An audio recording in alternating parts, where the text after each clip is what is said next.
I just found out something cool about my new pen. So when it's depressed to where you can write with it, the thingy that usually like you clip into something, Yeah. it goes flush against the thing and it stays. And then when you click it out, it goes to where you can click it onto stuff. I think that's Oh, cool. I'm fascinated. that's pretty cool. What is that? What is the pin for? It's just a writing pen. I Oh, it's wanted, just a cool feature of a writing pin. That's yeah. cool. All right. I Far like out, that. I man. like that. I'm entertained by the smallest things. Sometimes it's the little things, you know? All right, let me just set this up Hey, here. everybody. All right. Hi, peoples. Hey, Seven, Marcus, I said seven seven-ish. You ish. said. Yeah, this is still it still falls in. Ish for me is like a 30-minute window. Usually, ish for me is a 10-minute window. Well, Yeah, and it would have been a 10-minute window, but I did this Mac update and I was having some issue with my camera. and then we didn't help by kind of doing a little bit of a Bullshitting bullshit before. round. Yeah, Yeah. we did Well, some of our pre-show bullshitting we did before we went live, which we probably shouldn't have done. We should have went live well, and it's did that. okay. We'll redo it. It's fine. Mm. All right, let me just start. You guys ready? Yeah. It's the Culture Smash Cast, episode 688 for January the 28th, 2026. I'm Stephen Lackey, editor of the Culture Smash Cast. Tina? I'm Tina Qualls, contributor to Culture Smash Cast. Zaggy boy? I'm Zach. I've had a horrible migraine all day, but I'm here for you people. So, Not the you people. yay. So if I'm a little more down in the energy department, that's why. I feel like you will be down in the energy department till we get to a particular part of this show, and then things are going to be complicated. No, because then okay, you might be right, but like, I feel like I'm gonna be like still at low energy. But you know what? You can join us every Wednesday night live on YouTube or Twitch starting at around 7, maybe 7:30 CDT. Follow us on your platform of choice and get engaged because we do follow the comments and answer questions along the way. But I'm already married. I know, right? Hey, there's real world married and you can be online engaged. Uh-huh. There you go. Special thanks to Skinny Mixes for supporting the Culture Smash Cast. Skinny Mixes are coffee, cocktail, and dessert syrups that are 0 sugar, 0 calorie, and 0 to 2 carbs. Head on over to skinnymixes.com and try some of their drink and dessert syrups, such as the white chocolate, salted dark chocolate, and salted caramel. They also feature a wide variety of cocktail mixes and water infusions. Spice up your coffee or cocktail with less sugar, calories, and carbs. Use promo code CultureSmash for a 15% discount on your order. All right. So, Tina, what have you guys been up to since last we talked? Fuck all. Oh, well, I kind of get that because I haven't left the house since Thursday. We'll get to what I did on Thursday in a little bit, but nothing new to report. Nope, aside from me starting to write a Stranger Things fan fiction because I like pain. Well, you like pain, but also I feel like you're writing it for some particular pleasure. Yeah. Tina just wants to see certain characters do certain things, so she's making it happen, and I respect that. So what's the plan with this fan fiction when it's done? What are you going to do with it? I'm actually going to try and post it on AO3, maybe Wattpad, because it's going to have some No, not what. things. Wattpad. Hell yeah. I haven't heard Wattpad in 10 years. It only brings back the horrific nature of reading truly some heinous shit. Well, just see those words, Zach, and reading is. I read. Oh, do you? Yeah. The captions on the YouTube videos you watch every night. Why do we have captions up? I know, right? Why would we need captions? Some people do. We did watch The Secret Mall Apartment. Oh yeah, what did you guys think of The Secret Mall Apartment? Interesting, very interesting. Nico's like, how the fuck did this happen? Like, how? Yeah. And I'm like, I don't know. I love it. Wait, why am I getting all these error messages pop up? I was about to say, where's your camera, buddy? Yeah, what the fuck? Hang on. You do one little update, and here's what happens. Exactly. It's like, what are we doing? Come on, stop being an asshole. Anyway, Never. I love that film. Crystal watched it. I think she appreciated some aspects of it. She felt it, I think, drug for her. I can see that. Yeah. So that's what she was commenting to me about. Okay. Well, what did she say? She said you put it on, and then you passed like the fuck out. She's sending pictures of you asleep, being like, he said he loves it. Here he is sleeping through it. I was tired as fuck, but I only fell asleep for like 5 minutes. I think my favorite Just was, long enough for a couple pictures and Exactly. my favorite was But, when they built like the recreation of the apartment for them to like just have memories in. yeah, it's just a cool way of telling the story in documentary form. I think there's a part where it in the middle where it does divert a little bit for a few minutes too long, but I love the fact that a movie that's not political, it is political for sure. There's social commentary throughout that film, but it's not following some political situation It's more about social commentary on economics and like well, community. Yeah, gentrification and gentrification. economic. Yeah. There's even a little bit of discussion on racism Hmm. and entitlement stuff like that. But it's not just your typical formulaic political film, and it's not a true crime film, and it's still a documentary that people are talking about. Netflix picked it up. I think it's cool. Yeah. I love that film. Well, we know from last week it's in my top 10 for the year. Um, so one of my subscribers, Nick, watched it and gave it a 5 out of 5, which is great. I'm glad he liked it. I don't go that hard on it, but I do think it's really good. So you guys both ended up liking it? Yeah. Nico wants to because he came in like maybe a third of the way through. Oh yeah, he wants to start from the beginning. Yeah, so he wants to rewatch it the whole thing Mm-hmm. because he would be like, "Well, how did this happen?" I'm like, well, just shut the fuck up." Yeah. Yeah, because it kind of how it all comes together is part of what's so fascinating about it. Yeah. So it's gonna be rewatched in our house probably this weekend when Evie is down for a nap or something. So All right. Well, I feel like one thing we all have in common, because you guys are outside of Atlanta, Zach and I are both Nashville area. Um, Part of our media consumption was hampered by the blizzard. we didn't get shit. Oh, you didn't? We did. Get shit. Dude, But it was everybody, beautiful at first. Everyone's like, yeah, and then everyone went, oh no. well, everybody, and I mean including Zach, were like subscribing to these huge numbers, and I'm like, no, no. Like at one point, they're saying 16 and 18 inches. No, I knew better. I We mean, did. I knew better too, but all of a sudden they're posting like, hey, it's going to be 16, 17 inches. You're like, whoa, hey, hang on. Let's just play pretend and say this happens. Is my roof going to be okay? No. Yeah. I think Zach and Crystal and I all had like a little game going where Zach said he thinks it'll actually end up just being 4 inches. I said 5, and Crystal said 6.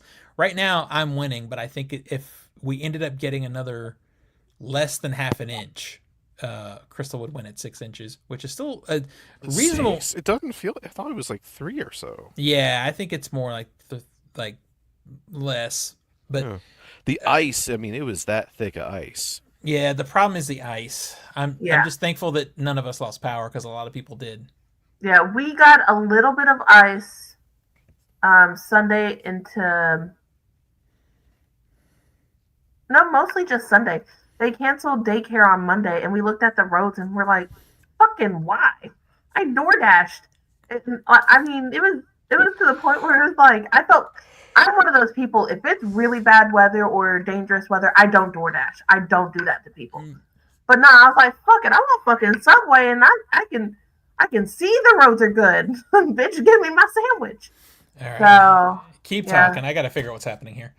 Well, I mean, I never lost power, which I feel really lucky about. But like literally Yeah. outside of Steven, every single person I knew lost power. every person that we know of more. had a lot of power issues. I have friends who are still without power. Yep. So Yeah, yeah. we do too.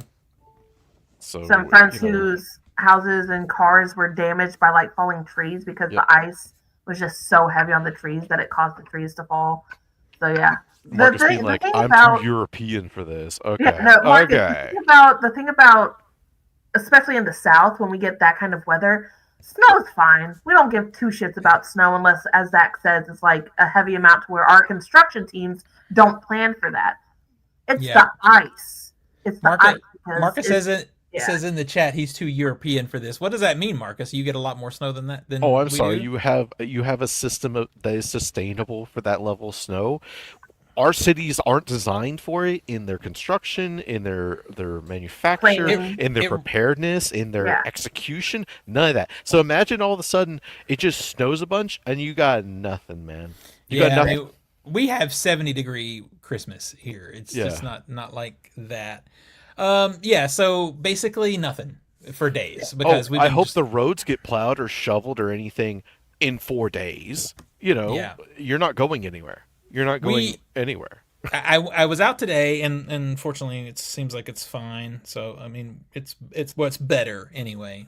Finally, so of course he claps back with, "I biked through 1 feet 5 inches of snow." Uphill both ways. That's right. You tell him, Marcus. You tell him.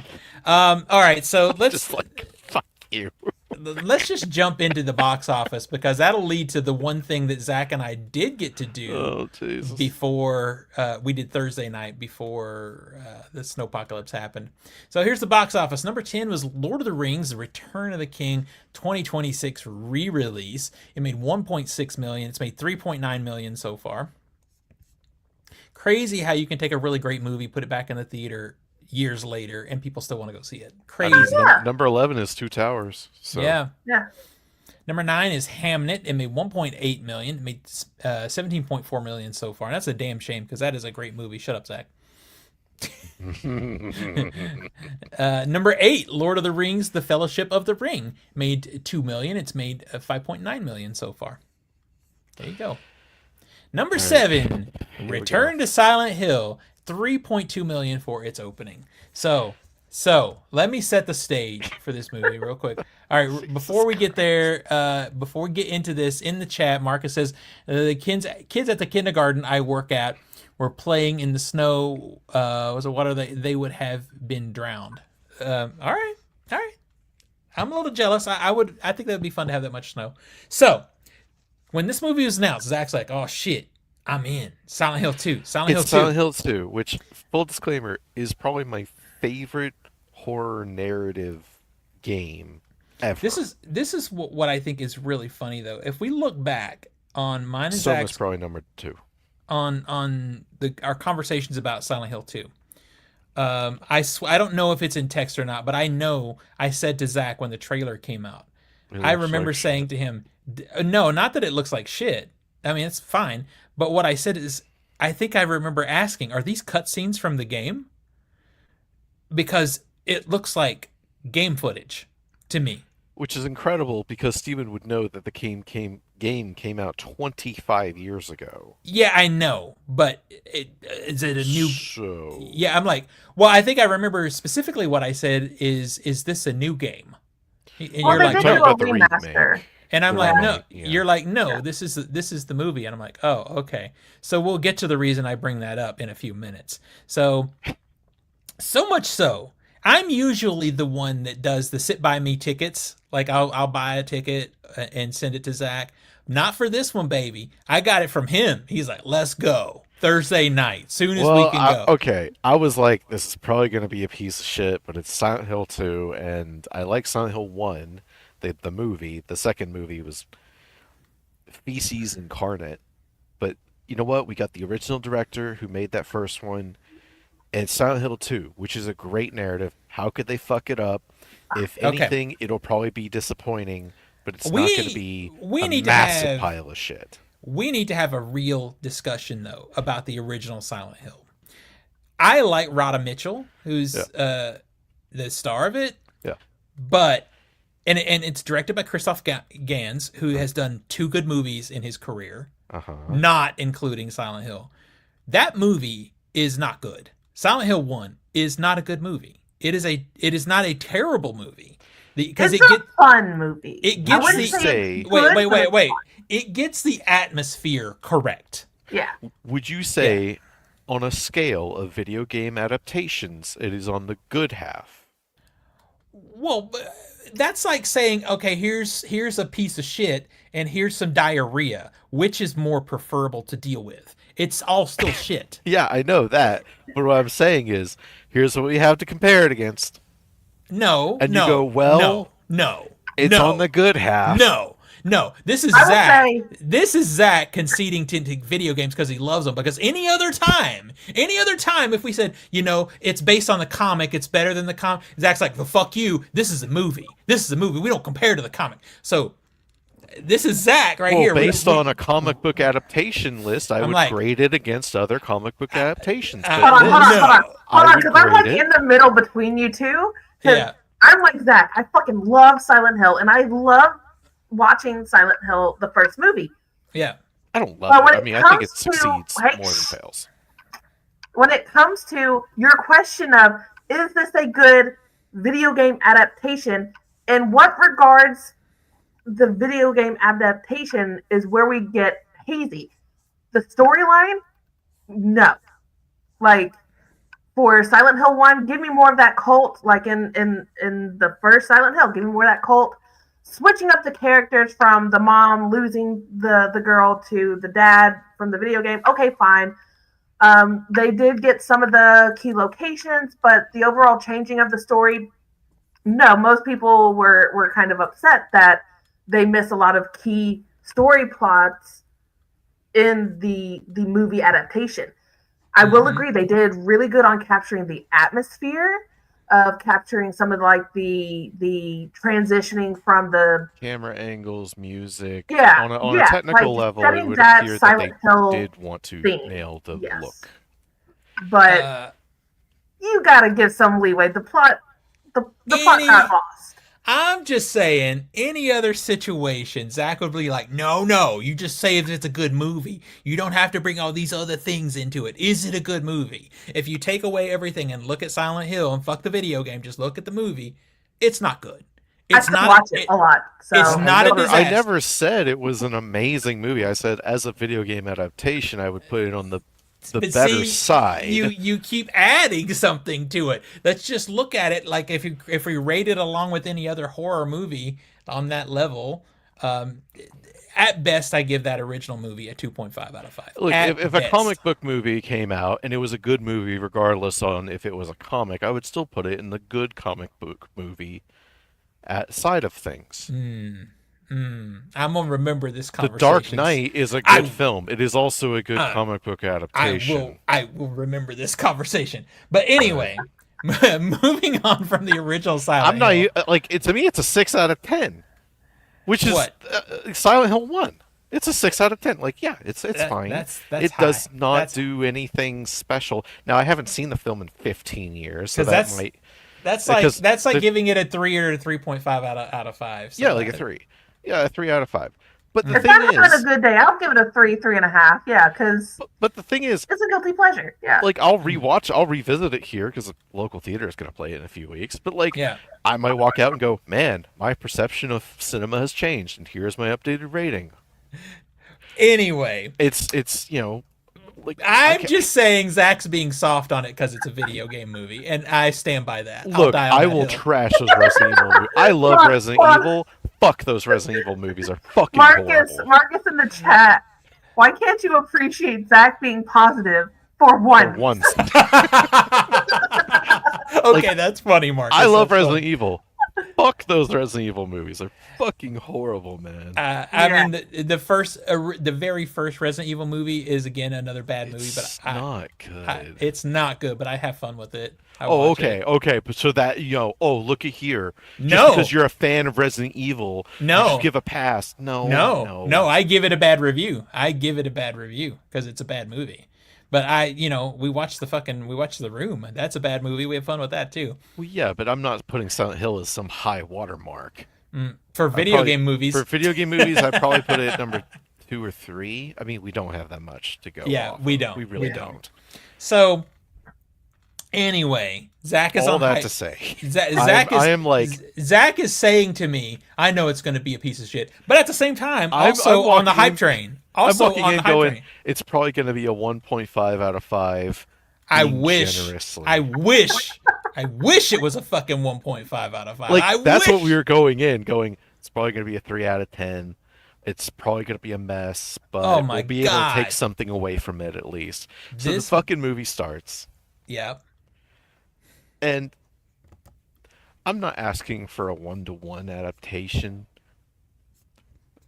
but, like, it's immediately, aggressively shit. Like, Yeah. like hostily Look. shit. Okay.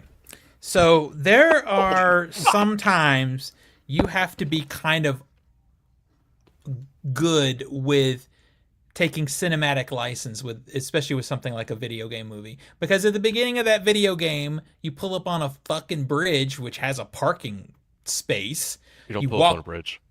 What? Okay, whatever. So you go down these steps and you got to walk into town through a graveyard.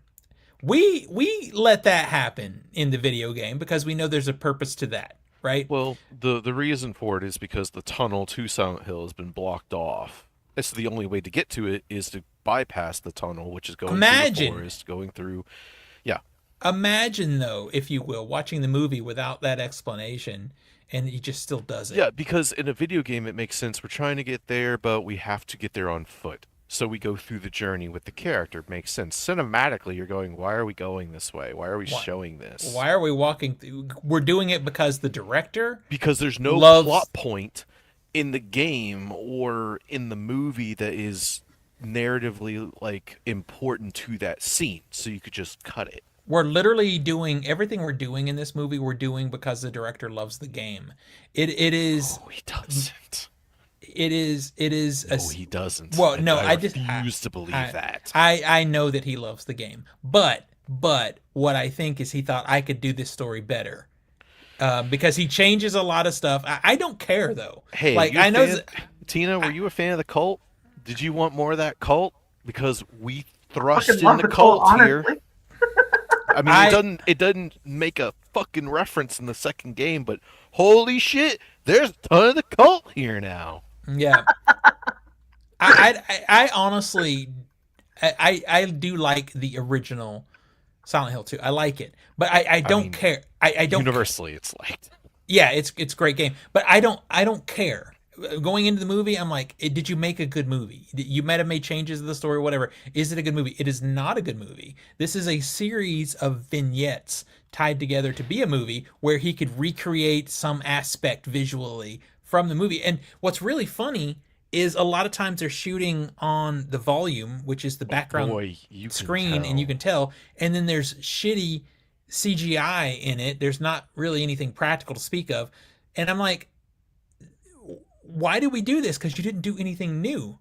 Because it looks marginally better than probably the new version of the video game. I mean, it still looks like a video game on screen. You didn't do anything new. You just fucked up the story. You got us really bad actors. Bad. Like I'm talking laughably bad. I will take the bad actors, but could we trade out the bad wig and beards? Man, like, I'm okay. You can dog an actor all day, but when you put probably the worst beard I have ever seen on them, I mean, you might as well just put clown makeup on them. And the funny, okay, audible laughs. The thing that got me dying, though, the funniest fucking thing about this movie is the main actor, is a British dude. Yeah, but you don't know it because he's dropped his accent until the last act of the movie when they just said fuck all, and he's just totally speaking with a British accent. Yeah. Doesn't give a fuck, just doing it. And I'm like, what is happening? This movie just so I can witness it. Don't. No, I'm gonna say if you really want to see this movie, pirate it. I'm not gonna pay for it. I'm never gonna pay for it. No. I look across at Zach when he starts talking. I'm like, is this the same guy? What has happened? He's got a really big, ugly Chris Christopherson 1970s fake beard, and he's speaking with a British accent. I'm like, what are we doing? I suspect And I believe that if you remember a good few years ago, like 4 years ago, there was this big Konami announcement of the return of Silent Hill. And they announced the Silent Hill 2 remake. They announced Silent Hill F, Silent Hill, another like mini game, and Mm-hmm. this movie. I believe they Yeah. were towards the end of production or had wrapped production on the movie by the time that announcement was made. So here comes Bloober Team with their remake, and they looked at the original and they went, "How can we make this better?" And they made a lot of improvements, frankly. And then the movie looked at it and went, "Shit, we fucked up." So now they have Silent Hill 2 and the remake, which is probably, a little bit lower, but just as good. And now you have the movie adaptation that is just this floundering, like, it's embarrassing. It is. At It's no point is it good. I will at least give it. There are some shots that are in focus. there. Um, The movie they got replicates. use out of a hallway set. They had They like three sure or four. did. They had 3 or 4 scenes where they got to use that hallway set. I mean, Christoph. I don't. Noticeably.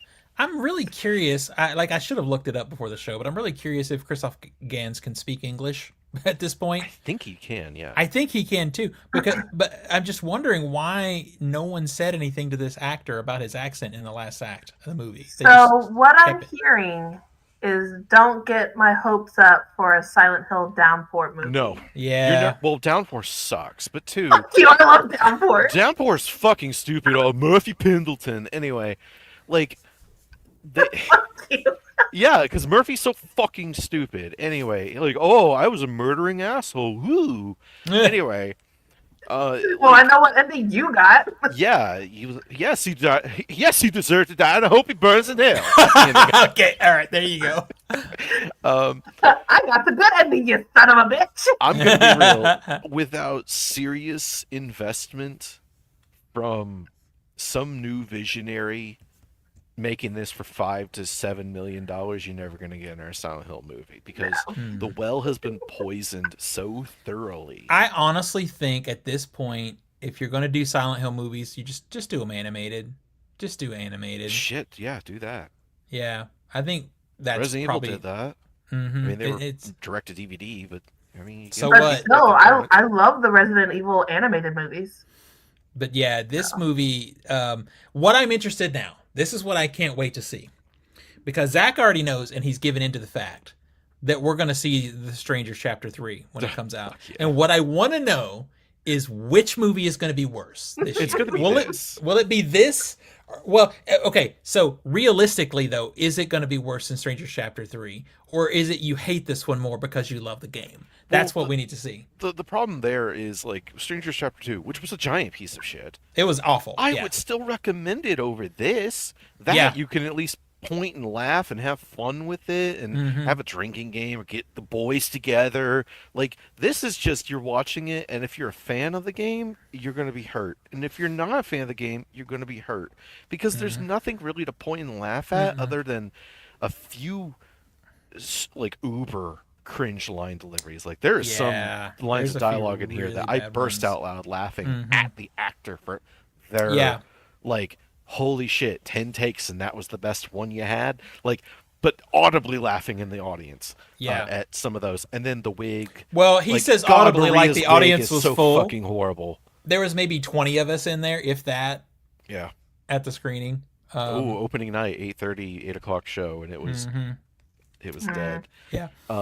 But like the wig was horrendous. It was horrendous in photos. Like holy shit, I can't believe they went with that. Maybe they'll fix it. Maybe that was the first version and they went and reshot it. So it's Nope. it's funny. I said this to Zach going in. I might have said it on my TikTok also, that I was thinking about when we went into lockdown in 2020. The last movie I got to see in theater was The Hunt, which is a fantastic movie. I'm like, Zach, is this the movie that I see before I just croak going into this blizzard? I'm Hey, going man. into a new lockdown, and this is my last movie because of you. Well, My first last off, movie before the pandemic lockdown was Color Out of Space. Mine was cats. I think Yeah. I win. No, you have the CGI butthole. I definitely. That's true. I think I win on the worst scale. It, Um, I will say, walking out, I'm like, I'm so sorry, everyone. I did say that. I was like, I'm so sorry. it's so funny too because I put this video up and I'm like, Zach, you son of a bitch, I hate you, and he's like, well, I had to watch it too. And I think some people went, "Aw, Zach." I would sit there watching it too, like every change they would make. I'm like, what are you doing? Why are you doing that? And again, I'm not anti like, oh, you can't make changes. Like if you make changes and it's for the better, I'm make gonna it be make like, sense. that's better. Have it make sense. If there's a reasonable logic to it. Every single change they made in this was like, how can we make this worse? What's the worst thing we could do? Let's go with that. Quick hello to Don in the chat. How you doing? Hey, Hi, Don. I will say, I mean, we got another video game adaptation tomorrow night. You ready for Iron Lung? I did not. I watched the trailer and I just don't. I don't know if I could do it. I mean, do you want to play the game? We can sit here and play it together. I Post podcasts. We can play the game. I can stream it. It looks that trailer looks real bad. It looks real bad. Yeah, but I mean, hopefully, this one has at least the writer of the game attached to it, as opposed to. I like how we're 30 minutes. Well, fuck me. The fucking and we haven't even finished the box Silent office. Hill games. Yeah. The fucking writer of Silent Hill game was attached to Silent Hill 2, this one, whatever the fuck. All right, let's move on because we do have something important to talk about. It was. Yeah. Hold on. Don asks, "Where's the toenail guy?" Whoa, oh, Nathan. I think he's working. He's working, but his toenail is gone. It's gone. Yeah, we had to get a picture sent to us. It was disgusting. I mean, I'm just gonna say, I think the worst of the year is behind us now. I feel like you might be right. Speaking of which, though, last year, 28 years later, was a huge piece of shit. But number 6 on the box office, 28 years later, The Bone Temple is a very fun movie. People should see it. It's great. And it made $3.4 million. It's at 20.5 right now, and I think it's really suffering from the suckiness of the previous movie because this one's actually fun. It's good. Number 5 is Marty Supreme, made another $3.5 million, made $86.2 million. And you know what? What's interesting is I didn't put this movie on my top 10. One, because everything that I have in my top 10 I actually liked better, but I did say that this is a good movie. But Mr. Wonderful being in it was such a turnoff to me, and now there's a bunch of stuff coming out about Josh Safdie being a piece of shit. Yeah. So hey, there you go. There you go. Marcus says one video game adaptation I am excited for is Ghosts of Tsushima, which I haven't played because I am just not a fan of the Souls-like.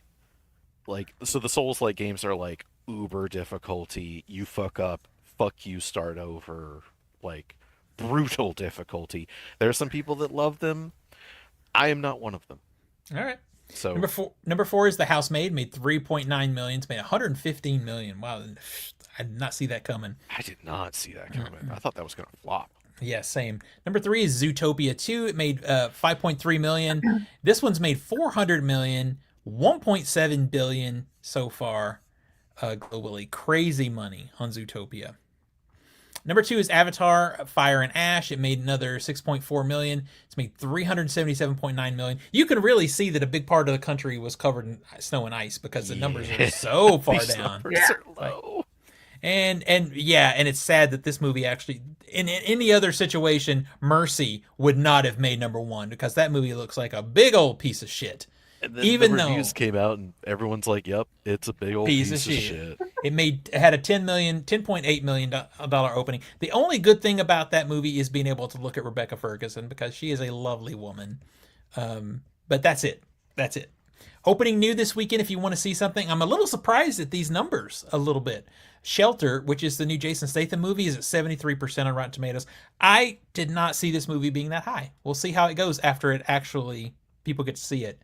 Hey, you should read that message from Dawn. Don't read it out loud, but you should read that. And then Send Help is at 92% on Rotten Tomatoes. I'm hype. I will read it while Tina gives us a film ball update. All right.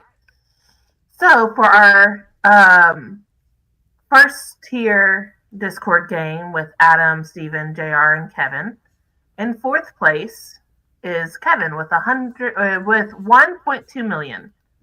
Yeah, so I mean, Kevin has his big movie is coming like later, so he's probably gonna be on the bottom for a good bit until. So wait, are we doing?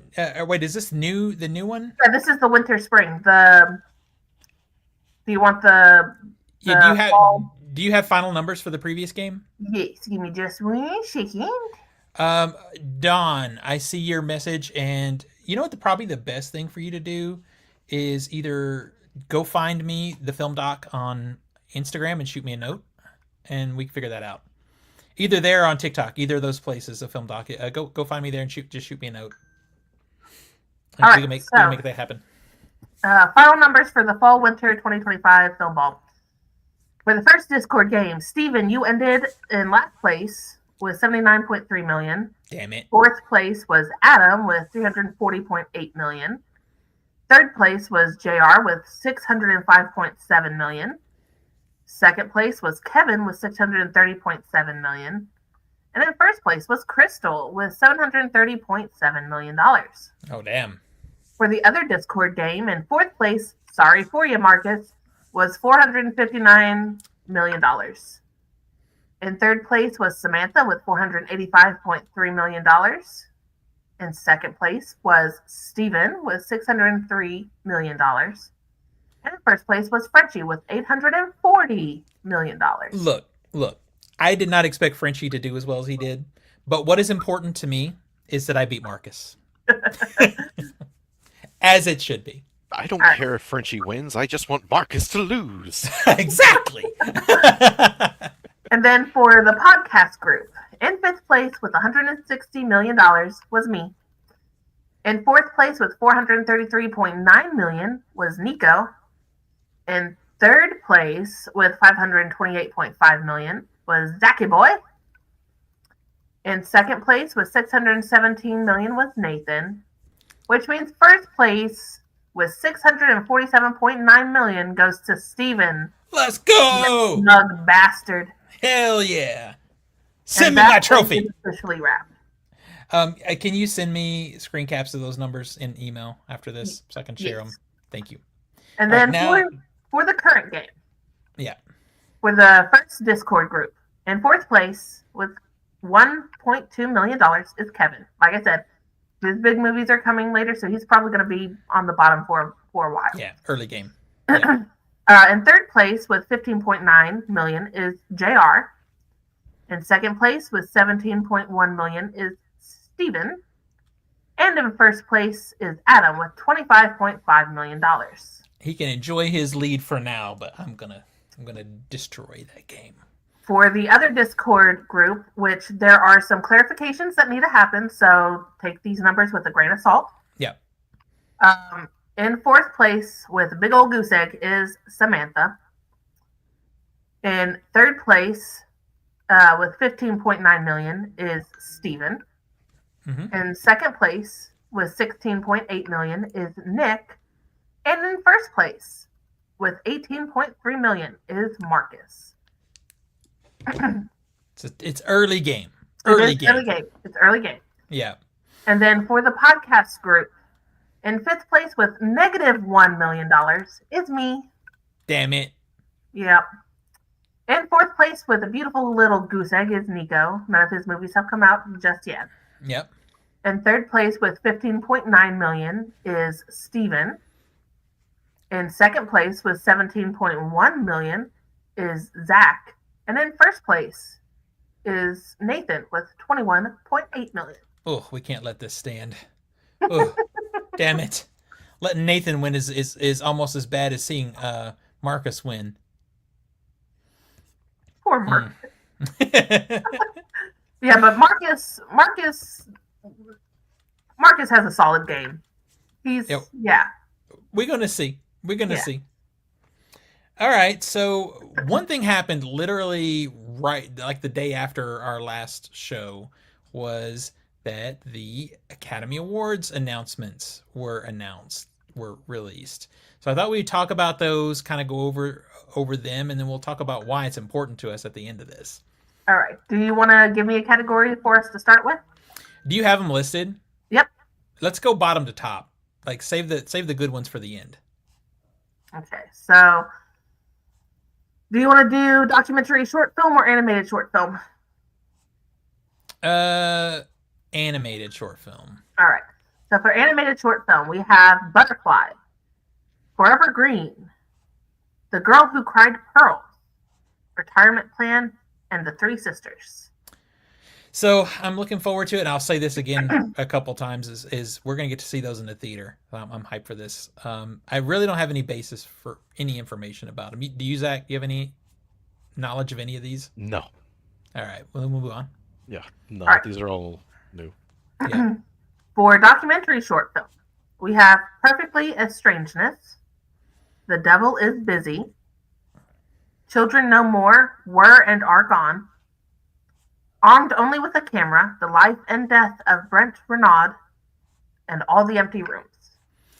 I've heard of Armed Only with a Camera, and I've heard of All the Empty Rooms, but I haven't gotten to see them yet. All the Empty Rooms is the one that I don't know if I can watch, because it goes into basically the victims of school shootings and how their parents cannot move on. Yeah. Oh yeah, this one's on Netflix if you want to watch it. Mm-hmm. I'll just see them in a block when we see them at the theater. We're gonna do a day where it's like 8 hours, 9 hours of watching these. So. We're gonna watch all the shorts at once. All right, moving on. Live action short film. We have Butcher Stain, A Friend of Dorothy, Jane Austen's period drama, The Singers, and Two People Exchanging Saliva. I like the title of the last one. I was about to say that last one. Okay, that sounds good. All right, yeah. Maybe this is our another my year of, what was it? My year of dicks or whatever. Oh, get this! It's about a dystopian world where kissing is punishable by death. Ah, damn it! Let's go. I can dig that. It's 36 minutes though. So Ooh, ouch. That hurts for a short. 36 minutes is long for a short. Yeah. But hopefully it's good. I love All dystopian shit though, so let's go. All right, next we're gonna go into like some of the more behind the scenes makeup and hairstyling. Mm-hmm. Frankenstein, Kokuho, Sinners, The Smashing Machine, and The Ugly Stepsister, which is one I'm excited to Let's nominated. go. Let's I go. am just happy The Ugly Stepsister is recognized, because that movie is what was in all of our top 10s. It was so funny because when I put that in my top 10, I was thinking to myself, I wonder if anybody else in our crew can remember. And then all of us had it. Yeah. Did Nathan have it in his? No, he hasn't seen it, so he didn't really count. Yeah. Everybody who saw it had it in their list though, which is awesome. It's so good. It's so fun. I am interested in seeing Kohoko though. Yeah, I haven't seen that one. Production design. We have Frankenstein, Hamnet, Marty Supreme, One Battle After Another, and Sinners. And this is the first place that I think it's really fascinating that Wicked for Good got shut out. For good reason, because screw that movie. I mean, it's not the best movie, but I wonder if it's only because since they were shot together, they feel like they give that recognition. Yeah, from last year. Just again. Yeah. Which, frankly, I didn't see anything in it that outdid these. Yeah. I mean, outside of Frankenstein, which I'll still even give it a Frankenstein over Wicked. At least it had like some weird shit in it that Wicked just felt like, yep, it's just more of Wicked. Yeah, I would still give it to Wicked though, because Wicked had more practicals than Frankenstein, for sure. Even though looking at the behind the scenes stuff from Frankenstein, there were more practicals than I thought. And that has a lot to do with the color grading and visual effects taking over. I will blame the other teams. It's kind of like, oh, there was so much practicals. Couldn't tell you. Yeah. Yeah, same thing with Furiosa. We did so much practically. Couldn't tell you. CGI was slathered over that film. Well, and it's that thing of once the CGI is in place, they've got to color grade and do things to smooth it out so it doesn't stand out. But then it just makes everything look smeary and fake. Oh no! With Furiosa, it was we shot this practically on a road. We had to replace everything in the background though because it wouldn't match. And I'm like, then why even do it practically? Because like if you're replacing everything else with CGI, just fucking do it CGI. Well, that's my point with Frankenstein is they had practical stuff, but then they just covered it with so many effects that they had to smooth out that image to make it all look. Yeah, well, then just do it all CGI. Like unless you had it there for reference. Mm-hmm. Which in Furiosa cases was not the case. Yeah, for sure. I like this category though. I think it's going to be very competitive. I think of the ones that we're talking about, this is where the competition starts. I think overall the Oscars are going to be super competitive this year. Oh, I'm interested for our game. Yeah. And it's so funny too because we're talking about this, but I know, at least for me, I don't want to be saying, yeah, this one's going to win because we have a game. Next up is costume design. The nominees are Avatar, Fire and Ash, Frankenstein, Hamnet, Marty Supreme, and Sinners. So I heard a lot of people being like, Avatar, what do you mean costumes? I'm like, they had to make those, scan them in, and then like they had to make it. Did they? Couldn't they just create them in CGI? So a lot of the props and costumes and everything were created handmade, then used for reference, as well as for scanning in for the ones they make the CGI characters make. And see, it wasn't just all done in. That just fucking pisses me off because we didn't actually get to see the artistry that went into making them. We saw a VFX rendering of that stuff. Sure, but they used it for like, if this material gets wet, how does it react? So if that happens, they know for reference. Still not in the movie. I mean, sure, but they still made it. But it's still on screen. I took a shit the other day, but it's not in the movie, so it doesn't count. Even if there's an artist rendering of it. Did you make the shit for that movie? Maybe. Well, the best shit Oscar goes to Steven, I guess. I'll take it. I can't stand for that. I just don't think it belongs. I mean, they did the same thing with all the other Avatar films. I know, it's bullshit. I hate it. It's not. I mean, Frankenstein being on here, like, that's the one I go, I don't know, it's just generic Victorian shit, I guess. I don't know. Yeah. Basically, almost all the nominations for Frankenstein, almost all, I go, really? Yeah, I agree. Okay. I agree. I mean, Next up is film editing. We have F1, Marty Supreme, One Battle After Another, Sentimental Value, and Sinners. Okay, so Sentimental Value is like the weakest one here, right? I agree. It's the weakest one, but this is one thing I can say that I'm happy about. There's not a movie nominated that is shittily edited. Yeah, there's no nomination here. You're like, fuck that fucking editing. We don't have fucking we don't have Bohemian Rhapsody. Bohemian Rhapsody. Yeah, there's no Elvis nomination. Yeah, here. None of that bullshit. Yeah, no, it's like everything in here is like, no, there's some good editing on display. Absolutely. Yeah, it's either Sentimental Value is fine. Well, Sentimental Value is a drama. It's like, what are you going to do, you know? Well, yeah, but there was, I don't know, it just seemed fine. Yeah, the point being, if it wins, we're not going to look at it and say, man, this was some dog shit editing. It's fine. Marty Supreme's editing was like, I mean, you could tell it was honed in. Yeah. It must have been a nightmare to fucking edit that movie. Oh, probably. Yeah. Probably. Like being in the editing booth for that session, yelling and screaming all day, 8 hours a day. Yeah, for sure. I'd love that. I'm in for that. All right. Next up, we have documentary feature film. The nominees are The Alabama Solution, Come See Me in the Good Light, Cutting Through Rocks, Mr. Nobody Against Putin, and The Perfect Neighbor.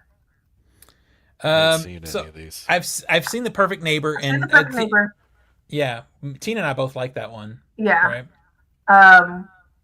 I hear The Alabama Solution though is really good, and I also hear Mr. Nobody Against Putin is pretty great. So, and I've heard a lot of good things about Come See Me in the Good Light, but I've heard more good things about Alabama Solution. I gotta try. One of those things, I just need to watch them. Yeah, same. I'm gonna be on the lookout trying to figure out how to see them.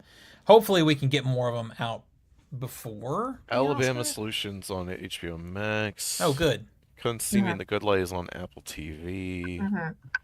Cutting Through Rocks is not streaming. Get fucked. Mm-hmm. And Mr. Nobody Against Putin is on Prime, but there's I think it's Apple TV actually. It's Oh, like Prime add like a subscription the requires Prime Yeah. add-on. add-on. And then Perfect Perfect Neighbors on Neighbors Netflix. Netflix. Yep. So four Yeah. of the five you could potentially watch at home. Oh, Yeah. nice. All right. It's just we gotta actually do it. All Marcus right. says, "Come on, Danish movie nominated." Which, which Danish I'm movie? actually about to go over international feature film All right. He says from just hating on Brazil. Frankenstein because it's filled with Danes. Give a fuck about Oh, that. yeah, that's right. Uh, in Brazil, or from Brazil, The Secret Agent. From France, it was just an accident. It's good. That's From good. Norway, Sentimental Value. That's fine. From Spain, Sarat. Need to see And it. from Tunisia, The Voice of Hind Rajab. So the last two I haven't seen yet. I want to see, especially Sarat. I really want to try and see that one. Mm. I, there's good movies in here. There's no Parasite though. There's Yeah. no. Yeah, there's nothing that's really. Well, you say that, but Sentimental Value got nominated for. We'll get to this later. Best Picture and Best International. So I guess which one's gonna win? Maybe, but the thing is what I mean is there's not that movie that's just like mind-blowingly great. I They're- need they're- to see they're Sarat. Sarat, Really I might needs be to see Sarat. wrong when I finally see that one. Yeah. Yeah. What sucks is basically I've heard like you need to have a Dolby Atmos or like the best sound for that movie. It's almost like the place of interest or the Zone of interest. Yeah. zone of interest. Yeah. Mm-hmm. All right. Speaking of sound, the nominees are F1, Frankenstein, One Battle After Another, Sinners, and Sarat. Okay. So- Again, Sorry, Marcus, but yeah, Frankenstein is like Frankenstein whatever. being nominated here, like we walked out of the theater going, no, there's like bad line like mixing going on. Yeah, And a some of the few- dialogue's a hard to hear in the few- mix. Yeah. Yeah. And Mhm. like we're in the theater and we're like, no, it's calibrated. We know how it should sound, and it was Yeah. fucked. So it gets a nom here, of course. Like it's, I just don't get it, man. Yeah, I don't get it either. Oh, Marcus says Sentimental Value is his favorite of the year. All right. I was about to say, I actually rewatched Sinners over the weekend, and damn, that sound mix is so good. It is so good. Marcus said he has Frankenstein at 2.5 out of 5. All right. All right. All right. Next up, writing for adapted screenplay. Nominees are Begonia, Frankenstein, Hamnet, One Battle After Another, The winner. and Train Dreams. I don't know, man. This is a hot competition right here. There's a lot of bangers in there. Is there? Yeah. Okay, so you have Hamnet, One Battle, Begonia. All great. All great. That's a lot of bangers right there. Okay, well, we have 40% that aren't.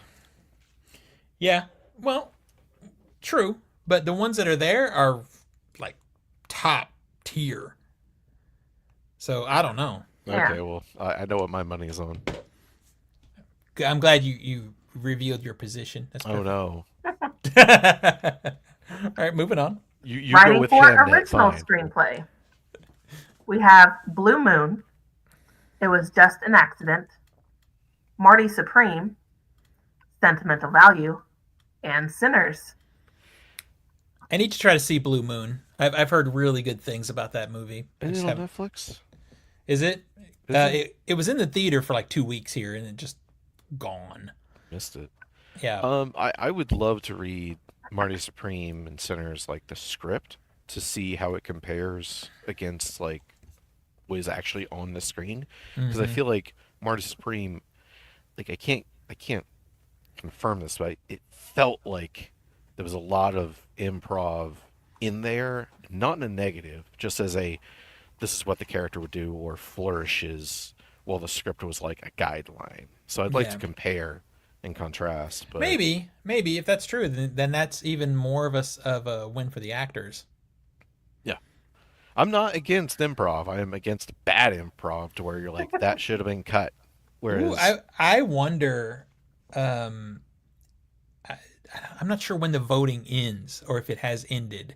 I don't think it's ended yet. no, I wonder if all this negative press for Safdie is gonna impact. Impact. Mm-hmm.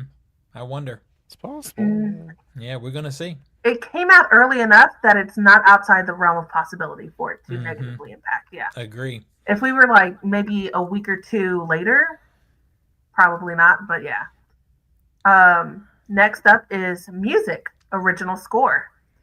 The nominees are Begonia, Frankenstein, Hamnet, One Battle After Another, and Sinners. All right. Hamnet only- getting on here, really? Okay. The only two that I actually can like really hone in on the scores is One Battle and Sinners. Yep. Mhm. The others I'm sure are good. I remember thinking the music in Hamnet was good while I was watching it, but I couldn't connect. I couldn't tell you anything about it now.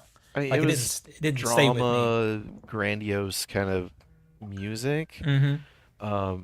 For Frankenstein, it was generic Victorian. Frankenstein's music is very generic. Yeah. I mean, honestly, just like okay, just generic Victorian violin strings. So wait, Marcus, do you think that F1 got snubbed for the score? Because when I think about F1 I really need to see F1 at this point. with the music, I think about the needle drops more than the score. There's a lot of needle drops in F1. And it actually is interesting. You haven't seen it, so I won't spoil. But I do think the needle drops do tell kind of the story of the movie in a way. So, but this I don't remember what the score was at all. I mean, Begonia's. I don't really remember. I don't remember it either. I remember it being kind of like good in the movie, but I don't remember it at all. Hamnet again, I don't remember it at all. The score for One Battle really built that movie. Yeah, Yeah. I remember. And Sinners, if you don't have that score, that movie plummets. Yeah, I was about to say it's- you Yeah. lose the music for Sinners, and the movie goes down like 2.5 points, 3 it points. does. Yeah. Yeah, easy. All right. All right. Next up is music for original song. We have Dear Me from Diane Warren, Relentless. I feel like anytime Diane Warren does a song, it gets nominated. Yeah, I feel like this isn't the first time. Yeah, no, We it's not the have first time. Train Dreams from Train Dreams. We have Sweet Dreams of Joy from Viva Verdi. We have Golden from K-pop Demon Hunters, which I know is Damn it. Steven's favorite song and Zach's favorite song. And then we have I Lied to You from Sinners. This is the big. I mean, it's really This- just down to two, isn't it? It's really just down to these two. Yeah, I mean, game or no game, it's Golden or it's K-pop Demon Hunters or it's fucking Sinners. It's one of those Yeah. two. Yeah. It was so funny when K-pop Demon Hunters won the Golden Globe because I was pissed. Zach got so heated, and it spurred a conversation. Zach sent this message Yeah, to because me, and he sent it KJ to- and I started arguing, and I'm like, all right, help me settle this argument. Which is better? He sent it to me and to Crystal, and then we split down the You middle could and didn't split settle again, and I anything. was like, Yeah, motherfucker. because listen, I don't. I'm not like Zach. I don't hate Golden. I think it's a very catchy song. I don't hate Golden. To me, it's just a generic pop song, though. And it was interesting because of you asshole, it spurred a debate between Crystal and I about it. Because when she saw me go on the other side, she immediately came to me and was like, this, and this are the reasons. And I'm like, those are very valid reasons. But I still disagree. I mean, yeah, her argument was, basically it changes genre, it's overly long, it does this. I still disagree. I would rather take a song that at least experiments with different styles than generic pop song. Yeah. Yeah. Which is, honestly, it's like, it feels like just, if Justin Timberlake made a fucking song of, like, just generic pop song. But it's okay, because this is a K-pop sort of theme. And? Oh, so, well, I feel like I know the answer, but Tina, you didn't actually pick. Which of those two do you think is the better song? Remove them from the scene that they are in. Sinners. Oh, that's a little bit surprising. Because if we All put right. the music into within context of the scene they're in, Sinners blows it out of the water. Yeah, if I'm just limiting it to how it's used in the movie, Sinners. Yeah, and If I I'm think looking at the impact that song has made, it would have to be K-pop Demon Hunters. yeah, I think that's the problem, and that's And probably that's how it's going to be split. That is Mhm. exactly how it's going to be split. It's the popular one versus the oldie one. So which do you go with? The popular one? it's and it's A so lot of funny. times. Sometimes, yeah. The Golden Globes going with the popular one did not surprise me. It's I don't know how it's going to go with the Oscars, but yeah. So you look at it and which one had the most cultural impact, and they both are culturally important songs. If you look at that though, it's going to be Golden, 100%. Yeah, it's going to be K-pop. Yeah, Oh, yeah. 100%. I'm not going to sit here and be like, no, Golden didn't have any impact. Oh, absolutely. Are you kidding me? It blew the fuck up. Like, And you that can't go to a store now without hearing Golden if you're in there And- for more than like 15 minutes. and that's important. That's part of it. Uh-oh. This spurred conversation right now. Jesus, here we go. Look, Crystal's in the chat. Crystal's in the chat. She's blowing it up. Hi, Crystal! She's hey Tina, you're amazing. Don't forget we're seeing Iron Lung and Send Help tomorrow. Yeah, we're sending The popular we're one seeing is Send also Help. quality, by the way. all right, and then she says the popular one is also quality. Yeah. And then Dawn comes in, not even close, K-pop. Yep. Yeah, from Don. I it's so questionable to me because I really like both songs. The problem is, and when she asked it of me as a musician myself, I look at things that way. The song from Sinners is a better fucking song. But as something that is an earworm that sticks with you, you know it immediately in the first two bars of the song. Yep. It's golden, right? So I That's what a pop song should do. It should be catchy. Right. Well, this is a pop song that's all of those things, plus it had a huge cultural impact. Mm-hmm. And I don't know, it could win. It could win. Yeah. If it wins, you're gonna hear me like cry curses into the air. We're gonna hear you all the way down in Atlanta. Just go outside and hear a howl of agony. It's like, oh, there's Zach. Crystal says she forgets that she's the better musician. Yeah. Crystal became a musician yesterday, by the way. Yeah, that's a thing. I mean, for real, you remember that scene from Scott Pilgrim where he like, it's okay, every time I wave to her, she's fine. He waves to her and you hear, no, in the background. That's going to be me. You're just going to hear a soft, no. Oh my God. That's going to be a very pleasurable moment.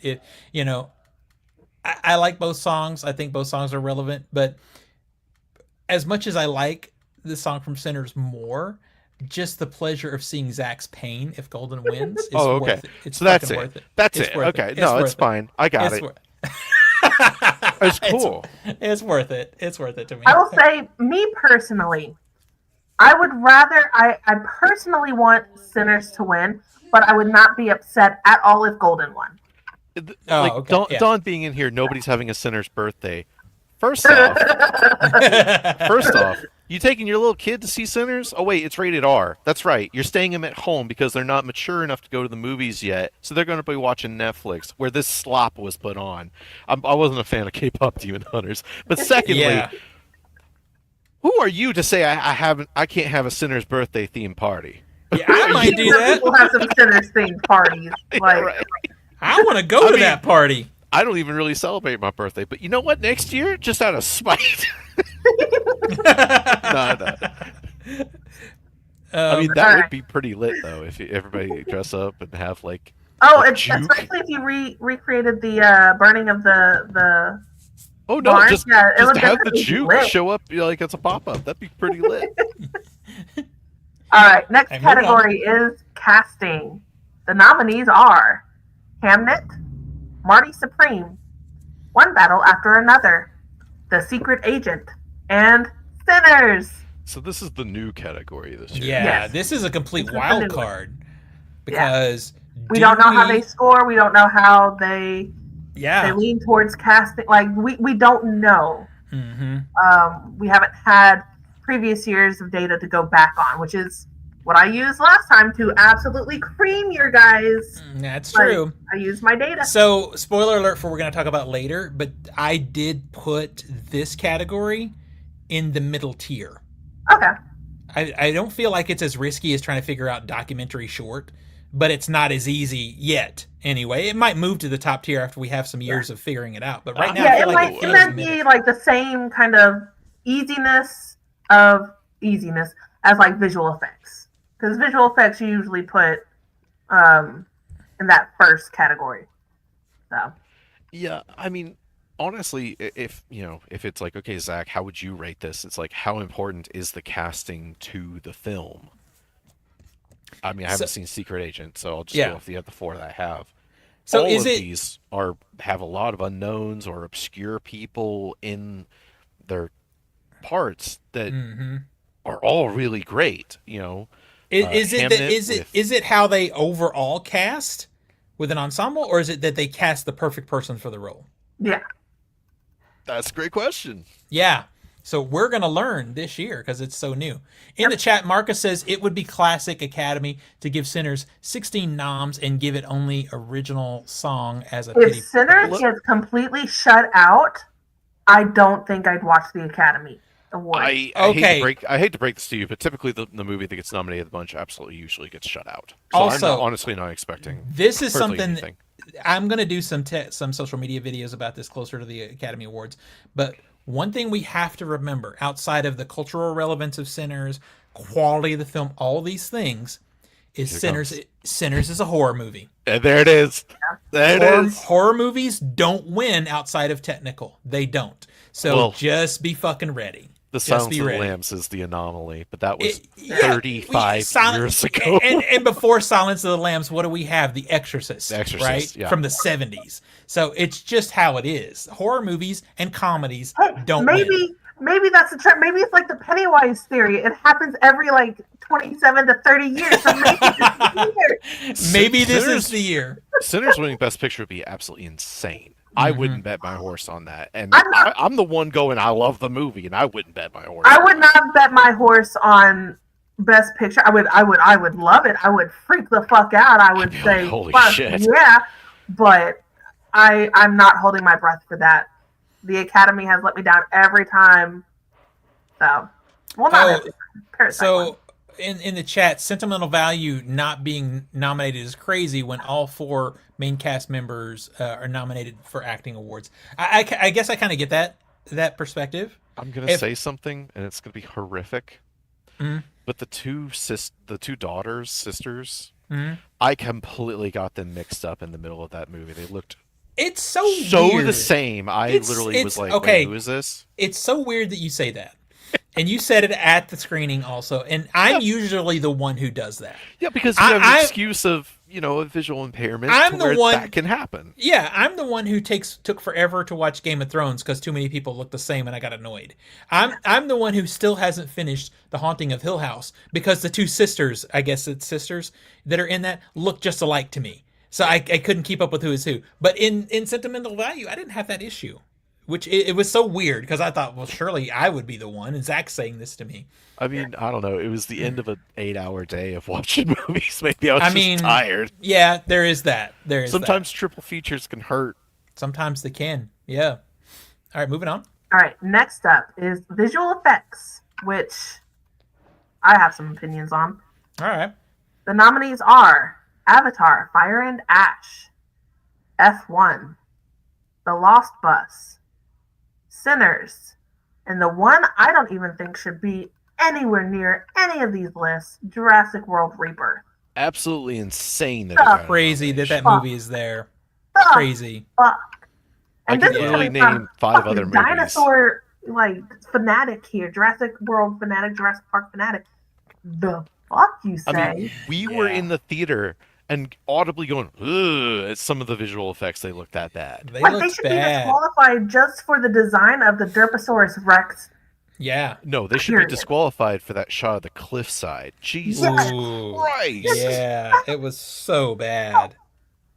Like, How's I'll be real. To F1 get and Jurassic World on this list. F1 and I'd choose Frankenstein over this, but like F1 and Frankenstein are technically like the bad guys this year. Mm. Jurassic World Rebirth is the black sheep In this one, I think the entire Yeah. list. Like, Everything else goes, you should not be here. 100%. And I almost feel like it's a throwaway nomination because we all know what's going to win. Yeah, So 10 points on Avatar. Like, Right? It's like fucking Avatar wins every time an Avatar movie is out. It's just what happens. To be very honest, though, Sinners has some very good special effects, but It I mean, does. you watch It Avatar does. and you tell me, no, it's not going to win. You tell me. Yeah. No, it is, because as much as that movie is just a fucking mess, visually, it's still great. It's almost 3 hours of visual effects. Yeah. The whole thing is visual effects. Yeah. All right. Moving on. All right, next up is cinematography. We have Frankenstein, Marty Supreme, One Battle After Another, Sinners, and Train Dreams. This is challenging. It's tough. This Yeah. one's gonna be the one that I'm gonna need to do a serious deep dive. Yeah. Marty So. Supreme is shot really well because it's claustrophobic and tight and Marty it has the Supreme. coverage. One Battle After Another is incredible, boy. and they shot it primarily on VistaVision. Sinners Yeah. is incredible, and they primarily shot it on IMAX. Train Dreams Yeah. is stunningly beautiful. Train Yeah. Dreams, Train Dreams, for me, I haven't seen Marty Supreme, but when you say claustrophobic, I automatically think that's the opposite of Train Dreams. Exactly. Train Dreams, you just get Lower thirds framing with these beautiful trees, yeah, and just what even though it's like 1:7 aspect ratio or something, Mhm. it's boxy Some of but the- very beautiful. some of real- it just knocks you off your feet. Oh, a couple of quick notes. Marcus and Marcus makes a valid point here. He says that's just good casting. They are sisters and should look alike. That is true. That is a very valid point. And Crystal says I'd go Train Dreams or Sinners in this one. I go Sinners or One Battle, probably. Yeah, if I I'm go really Sinners saying or the One two. Battle. Yeah. I think But- Train Dreams is a dark horse as far as I think it's flying under the radar for a lot of people. Tina, you have a new podcast to start. I know, I saw. Yeah. I think Train Dreams is flying under the radar a little bit, especially with the huge One Battle After Another, Marty Supreme, Sinners. But if Train Dreams could only win one, and it's this one, I'd be okay with that. 100%. I feel like maybe the cinematography in Train Dreams honestly would have impacted me more if I'd gotten to see it in the theater. Well, it's because It's a very pretty movie, though. Well, It's because pretty. it got nominated for another major award, it's going to be shown. Yeah. Yeah. And Yeah. honestly, I've only seen the first 20 minutes, so I'm thinking maybe I should just go to that screening whenever it happens. But Yeah. God, this hurts. It's like, can we give it to two? Can we give it to both of them? Yeah. Can we just give it to both of them? It's so good. Yeah. I mean, because when you look at One Battle, you've got incredible VistaVision imagery. Yeah. And you look at Sinners, you've got beautiful IMAX. record-breaking IMAX. You have a female filmmaker shooting with IMAX cameras. This has not happened before. Well, I don't give a shit the gender. The stuff they were able to get was incredible, though. I know it doesn't matter the gender at the end of the day. Well, she's taking a that off the badass table. cinematographer. She's a badass cinematographer, but it is a moment of relevance in the world of filmmaking. I And get not that. only is she the first one to do it, she fucking killed it. Yeah. Oh yeah. It Like, might. I mean, No Sinners still right now might have my favorite oneer of the year. It's Which just one? Yeah. Which It's, one? No, Could you narrow it down, please? I can. There's so many really good ones, Yeah. but you know which one. It's the store to store. I fucking love the store to store Scene oneer. is just so It's good at so visual fucking storytelling. good. It's so good. It just- really. It's hurts. not just pretty. It's telling a story. It's telling you fucking so much in the way that it's shot. So I feel like for And me, it's crucial world building too. Like if you don't have that scene, you're missing out on a good portion of what the movie's trying to tell you. But then Oh, I think about all in- the cinematography in one battle and that car chase. that car chase is incredible. And And not I'm just only is going- it is incredible, and again, it's shot on VistaVision. We don't get that. We don't fucking get that. In the chat, Crystal says that, and reminds us that she's it's female, but she's also a person of color. And these things they matter in the world of filmmaking because that's how we progress. So I get that, I but think if they are it in the was- conversation. Especially with If- there being a lot more scrutiny on the lack of historically a lack of those kind of winners. So there's a lot And- more scrutiny nowadays. if the movie was mid or not great, and there was a nomination, to be one thing. But not only is it that are those things part of it, but she is a fucking badass shooter. Yeah. She is a badass cinematographer. So I think mean, for me, I try to keep just, I don't care who they are, as what was the quality of their work, and the quality here is just absolutely outstanding. Just for keeping it equal, just because if you're one gender over another, that doesn't make you better or worse in what you would pick in terms of a nomination. I just look at the results and I go, holy shit, she fucking nailed it. It was fucking amazing. all of this is true. But I mean, think I think of that, just that one shot in Sinners where it's just a But- big blue open sky with the sun. And It's fucking- in 70 millimeter IMAX, and I was just like, God damn. It's gorgeous. It's gorgeous. But I think if we want innovation in storytelling, the only way we get that is through different perspectives. So when we get a different perspective, which is a female and a person of color, and it's top tier work, it's worth mentioning those other pieces in the conversation. Yeah. That's just my opinion on that. Yeah. All right, moving on. Next is animated feature film. The nominees are Arco, I haven't seen it. Elio, K-pop Demon Hunters, Little Emily, or Emily? Yeah, Little Emily, or The Character of Rain, and Zootopia 2. I have a screener for Arco if you want to watch it. It's coming to, it's hitting theaters this weekend. Oh, is it? Well, I'd rather see it in the theater then. I think this is an interesting. So this is the K-pop Demon Hunters pick. I mean, this is the popularity, what my kids liked one. I mean, it's. I feel like it's going to be K-pop Demon Hunters or Zootopia 2. Zootopia 2 coming out of nowhere would be insane. I mean, it's happened before with Disney movies.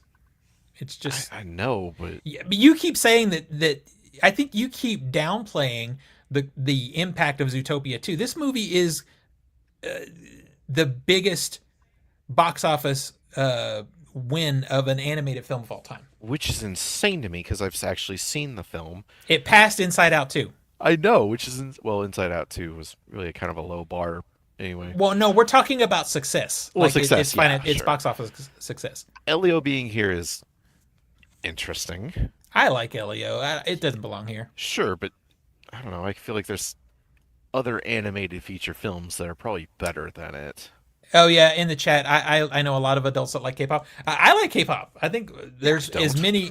I think there's as many adults as there are kids that like that movie. This might I end up wanna- as a massive twist to our audience, but I still don't like that movie. I want to know what Marcus's snub of the year is. Yeah, Marcus, what's the biggest snub of the year? What movie are we talking about? Zach just loves Chainsaw Man. You're goddamn right. That's true. It wasn't even on the short list, but it better just show up now, shouldn't it? I will never forgive you for putting Chainsaw Man above Begonia. And guess what? You still haven't fucking seen it. I'm bitch. gonna. You still haven't seen it. I'm about to. I saw I saw the fucking Blu-ray stood up on my entertainment center, so I wouldn't forget that I have it. You don't have the movie, bitch. If you did, I mean, I'd let you borrow it because I'd buy that shit, but I still can't buy it. Oh, Marcus says 100 meters should win this by a mile, but it's a Netflix movie and they want to push. They won't push it because they have their golden goose in K-pop Demon Hunters. They had 100 meters 100 scheduled for late meters? 2025 to try and compete, but gave up that idea and tried to push it to 2026, but gave up on that anyway. 100 I don't. meters. I don't know anything about this movie, but realistically, that does happen with most studios. Yeah. Is the Iron Claw got pushed aside for Past Lives, which didn't really work out for The A24. only exception is Disney. Disney usually has Disney/Pixar will usually have two. Well, But they have all the monies. The Yeah. other thing too you have to remember is, to get a nomination for these, they have to play in a theater for a certain amount of time. Now, Exactly. it has to be in New York and LA and Netflix has their own theater, so it's possible that Netflix didn't actually qualify it.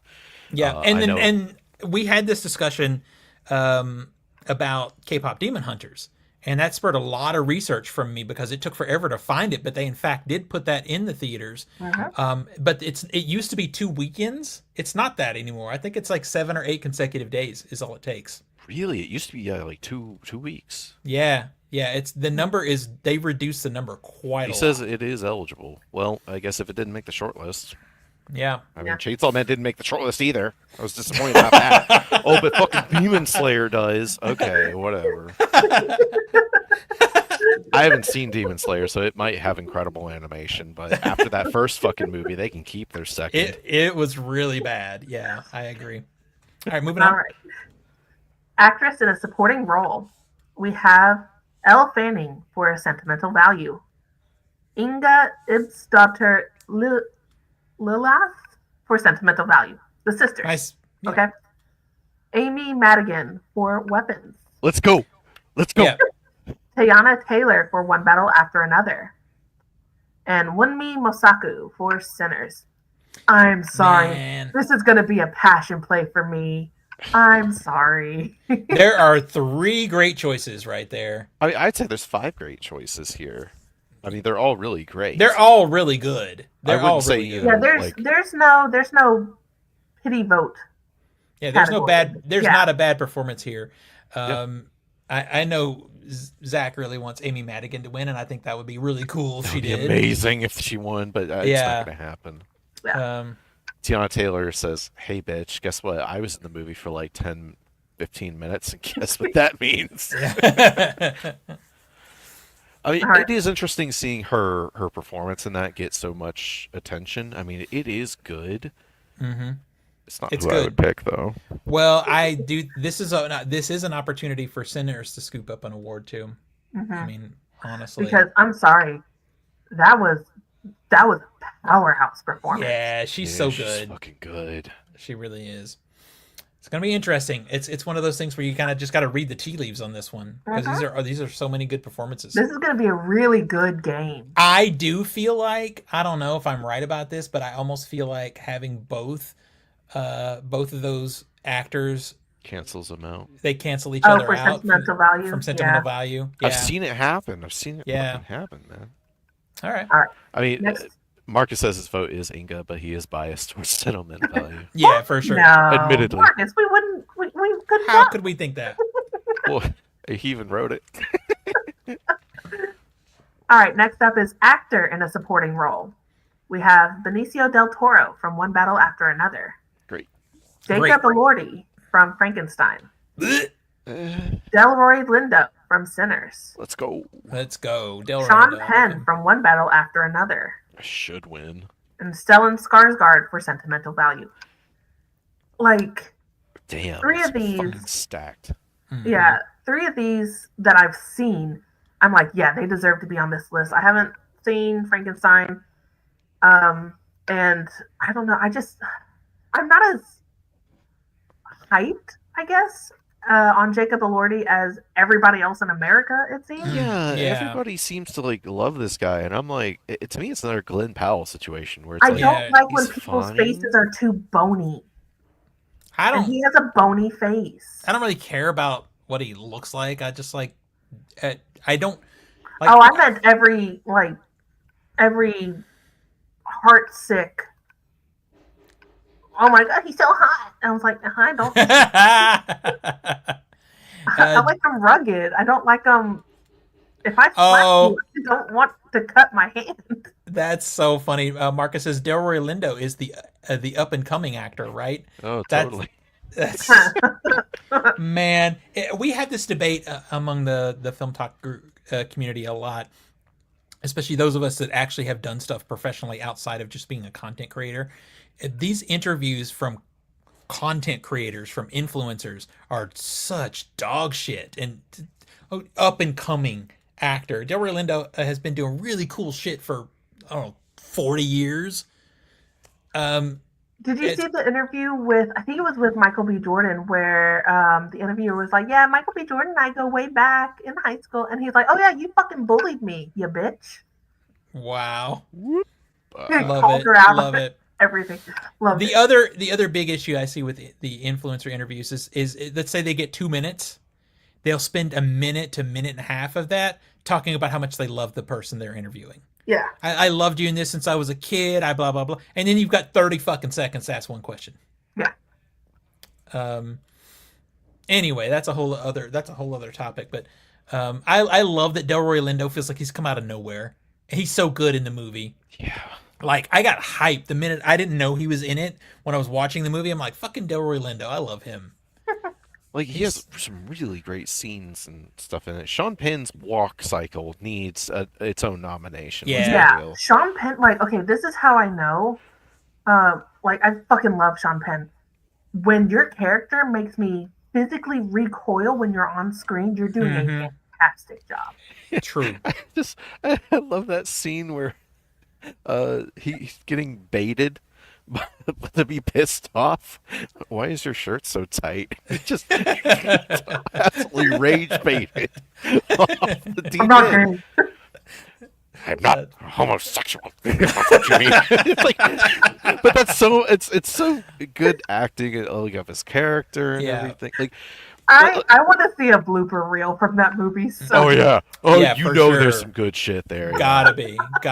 Benicio del Toro is just great in that movie as well. Stellan Skarsgård's great. Well, the thing about Benicio del Toro that's not as well known unless you're into behind the scenes shit is he was busy.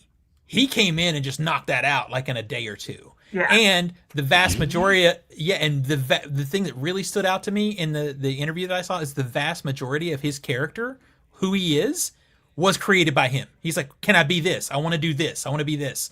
And it's so impactful in the fucking movie. He's just a beast of an actor. It's weird hearing more and more stories One Battle is like, did they just make it up on the fly? It certainly feels like it in a lot of ways. Although also to hear the interview with Leonardo DiCaprio and the Variety Actors on Actors was talking about how he first heard of the script from him 15 years ago. So it's something that Paul Thomas Anderson has been playing with for a very long time. So it's such a fascinating movie. Yeah. All right. Next up is directing. The nominees are Hamnet, Marty Supreme, One Battle After Another, Sentimental Value, and Sinners. Every movie here, top tier directing. Every single one. Every single one. Yeah, it's like there's not a bad winner in this bunch. I have my thoughts on who I think is going to win, but Paul Thomas Anderson, 10 points. That was easy.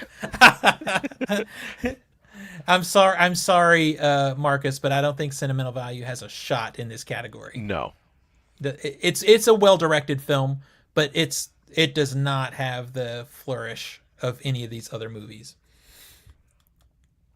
Outside of that one, if any of them wins, I would be great. I love Chloe Zhao. I think the directing of Hamnet is beautiful. Even though Zach is wrong about the movie. No. I didn't like the movie. That doesn't mean I think it's a giant piece of shit. I don't think it's fucking horrible. Yeah. I went, this is not for me. I did not enjoy it. I am happy for the people that did. Like, I can see it's like a well-made film. Yeah. I have issues with... It's just not your cup of tea. Shakespeare. Yeah. Everything in that bubble, I'm just like, oh, God. Like, I'm not a fan of ballet, but Black Swan made it look fucking awesome. So, again, I went into it like, well, I don't like Shakespeare at all, but maybe, just maybe, this time I'll like, nope, just another fucking movie to add to that list of, nope. Crystal says Zach isn't into emotions or nuance. 100%. Nailed it. Well, okay. I usually have, like, it's either I feel nothing at all or I'm bawling for 45 minutes. I was going to say, like, there's no in between. While I do want to agree with her, when Zach and I decided There's no in between. when Zach and I decided we would go see Past Lives together, that was such a weird experience. That was Because the it's end like- of a triple feature, and I was like, I'm We gonna could- joke to Steven going, well, so it was pretty mid. Like, I think I got, so it was pretty. Yeah. I just started bawling. And there was a minute where I think we couldn't look at each other because we were both crying at the end of that movie. Yeah. And then when the Oscars were happening, they re-released it. I tried to get Zach to go with me to see it again in the theater, and he's like, "No, man, no." I don't know, man. I need more time. I need more time. I'm not ready to be hurt again. I can't say anything about Zach not having emotions because people still give me shit for not even tearing up at Up, and like Whoa. What? it doesn't click for me, and I'm surprised that it doesn't Whoa. like trigger it for me. But yeah, it's like I can watch that opening scene See, dry eyed. see I now, don't know why. what? Now, You call me the weird one. You call Yeah. me the weird one. This is like a red flag. I Like know, I don't know what's wrong. if down the line I hear that Tina murdered Nico, I'm gonna be like, yeah, saw it coming. Saw it coming. Fucking knew it. Like, I mean, I will say people are just bawling during Hamnet, and I'm sitting there like, what was so sad? Like I was, like, yeah, I felt absolutely zero during the sad if scenes. Up killed off Doug, I'd cry. Oh, the Wow. dog? Wow. That's something. I'm devastated to hear this news. This is. I don't know. I haven't watched it since becoming a mom, so maybe it'll hit harder. But yeah, I don't know if we can still be friends. I mean, I gotta was in think about this. high school and just bawling in that theater. But okay. All All right. moving on. actress in a leading role.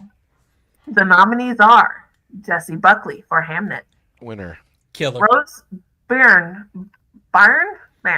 If I had legs, I'd kick you. Incredible I performance. need to see that. Incredible Kate performance. Hudson for Song Sung Blue. What are you doing here? Yeah. Emma Stone for Begonia. Yep. And Renee Rainsby, I'm so sorry, Marcus, for Sentimental Value. I can't pronounce fucking any of the Sentimental Value names. So it's interesting with Rose Byrne. That is her, like, as far as the movie, and I've seen her in a lot of movies. That is a career best performance for her. Her performance in that movie is incredible, but overall, the movie is a 3.5. Like, but she is incredible in it. Jessie Buckley, I love Jessie Buckley. I liked her. She's one of the high points. I think she's one of the reasons I'm a sort of a defender of the movie Men, because I love her in the movie so much. I think she's so good. Yeah, she's really great in that. But then Emma Stone, she's so good. She's so good. See, and like, even though I didn't like Hamnet, there's a couple moments with Jessie Buckley that I won't get into because they're spoilery. But during those spoilery moments, I was like, ooh. Like, you know, I don't know. There's a part where she gets really, really sad, and she's so overcome with grief that she just breathes in and holds it. Yeah. And you hold on that moment. It's like, that's some good shit right there, boys. It is. That's some good shit. Yeah, when you get an actor that can emote without dialogue and just do it with body language, and is strong enough to let the camera just sit on them like that, that's some badass acting. That's some, and she does it. She's incredible. Though I did hate her character in that last, like, fourth, though. Which I think is strong, but Which, I mean, if you're going to the theater, maybe shut the fuck up. yeah. All right. I'm just saying, you're in the front row. This ain't your fucking house, mate. You're quiet. You're with everybody else in the theater. Shut the fuck up. That pissed me off so much. She's like, oh, what's going on? It's like, shut the fuck up. Like, even other people around her are like, shut up. It made me hate her. For real. What's up, Sydney? That's so Marcus funny. says he has Hamnet at a 2.5 out of 5. And That's- Jessie Buckley and the ending are those 2.5 stars. You Without give it would have been Marcus- 4.5. You son of a bitch, Marcus. You give Hamnet a 2.5. That is a red flag. I I thought you were better than what this, sir. What did I think I rated it like a 2.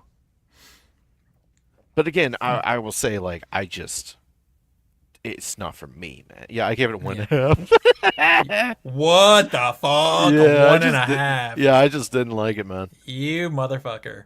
All right, moving on. Damn it. All right. 4.2 on Letterboxd. It's not for me, man.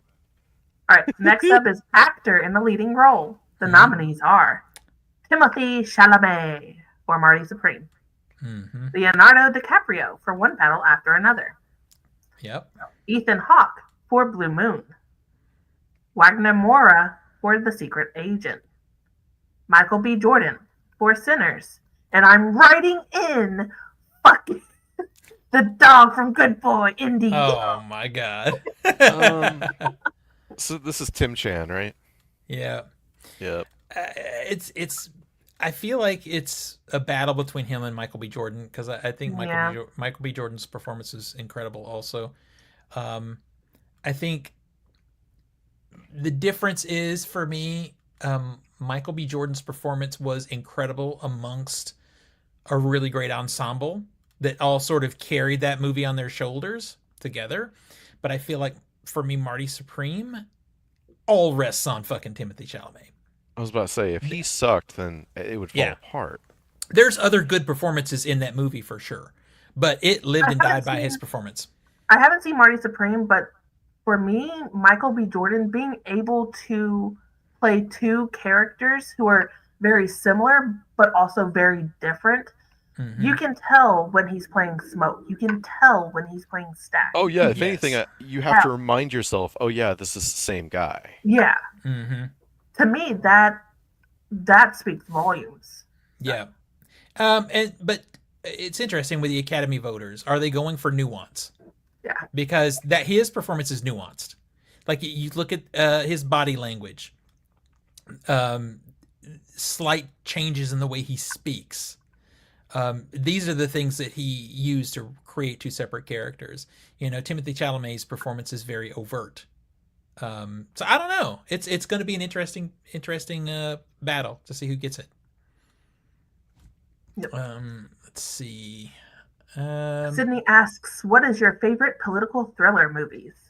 I love some political thriller movies. Funny, I'm trying to think of any. Let's see. Winter Soldier. Not the Winter Soldier, although I think it kind of counts. The Manchurian Candidate, probably. I love that movie. Both versions. I really love the original, but I think the remake is pretty good. Yeah, that's probably where I'd go with that. Let's see. Michael B. Jordan, very good actor. Yes, he is in the chat. Let's see. Marcus is how neither Jason Atwell or Cillian Murphy was in the talks of nominations beyond baffles him. Were they on the level of the ones we have? Can I say Blowout? Is that a political thriller? Kinda. Yeah, kinda. Yeah. Okay, I'm there. sticking with my Winter Soldier. Yeah. Well, I support your choice. There, Blowout. But it's mostly just because of the knife fight scene with Bucky. All right, moving on. All right. Last category, Best Picture. The nominees are Begonia, F1, Frankenstein, Hamnet, Marty Supreme, One Battle After Another, The Secret Agent, Sentimental Value, Train Dreams, and Sinners. Okay, so let's just get this right out of the way. What is F1 doing here? Everybody's asking that, and I agree. Why is F1 nominated? This feels like money or something. It feels like, well, this one was successful at the box office, so I mean, it was, but it wasn't. It's not Avatar like successful. Yeah. I don't get it, unless it literally is just money, because it's not that good. I'm like, yeah, it's not that good. It's the clown showing up to the military school. You're just like, what are you doing here, buddy? Yeah, when I see that, I gotta wonder if somebody like Brad Pitt, who's been doing this for a long time, looks at his movie F1 and says, this is a fun movie and meant for people to have fun with, but this is not an Oscar movie. Yeah, people are saying, well, it's a good movie. I'm like, yeah, but is it Best Picture worthy? Yeah. It's very bland, the movie. It's very basic in its formula. It's very inoffensive, it's very safe, and it has good race scenes. That's it. That's I it. mean, okay. I mean, I can at least see Frankenstein being like, it's period piece, people love it, sure. F1, I'm like, Why? Yeah. okay. I think this is realistically, it's a battle between One Battle, Sinners, and Hamnet. Those are the three Yeah. contenders really of this Yep. list. I mean, what do you think, Tina? I would say I haven't seen Hamnet, so Yeah. I would say from everything that you've said, probably Hamnet or Marty Supreme, One Battle After Another, Bye, and Nico. Sinners. Bye, Nico. He let Shadow in. She was pawing at the door.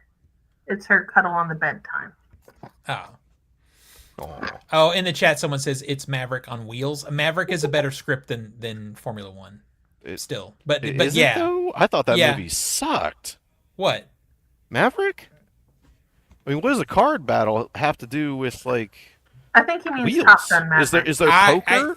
I think he means Top Gun Maverick. No, I know. I just Yeah, want, I'm like, what are you? just want to be an asshole. No, I get it, but I get Top Gun was dominated, but that was post COVID, and everybody was like, "Holy shit, something not terrible." It's Oh. almost like post COVID year. How is Bradley Cooper's best movie the only one of his not nominated for Best Picture? I saw that movie. We did see it, and it's actually very good. But it's shut out. Yeah, it's completely shut out. You know It's what's also much shut better than his previous movie. You know what Yeah. was also shut out? The Testament of Anne Lee. As it should have been. I mean, at least I could say production design or costuming. I could at least, if you wanted to put a gun to my head and say like you have to nominate for something, I'd probably go those two.